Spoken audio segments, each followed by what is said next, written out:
What's up guys? In this tutorial, I will show you how to save or export your file as a PDF in Photoshop. Whether you're creating a design, poster or any kind of visual content in Photoshop, exporting it as PDF is simple and useful, especially for printing or sharing high-quality files.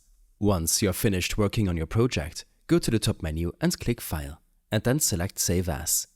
Alternatively, you can use the shortcut Shift, Ctrl and S on Windows, or Shift, Command and S on Mac. This opens the Save As dialog box. Now, in the Save As window, click on Save as Copy and navigate to the location on your computer where you want to save the file. Then, in the Format drop-down menu at the bottom, select Photoshop PDF. This option allows you to preserve image quality and layer information if needed. After choosing Photoshop PDF, click Save. A new window called Save Adobe PDF will appear.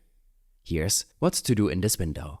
Under Adobe PDF preset, you can choose high quality print for the best results. If you want to keep your layers and editing capabilities intact, make sure Preserve Photoshop editing capabilities is checked. But if you are sharing this file and don't need to edit it again, you can uncheck that option to reduce the file size. You can also leave the Adobe PDF Print Engine option as it is, unless your printer specifically requires it. Once everything looks good, click Save PDF, and Photoshop will export your project as a PDF file with all your quality settings intact. I hope this helped you out. Leave a comment if you have any questions, and see you in the next one.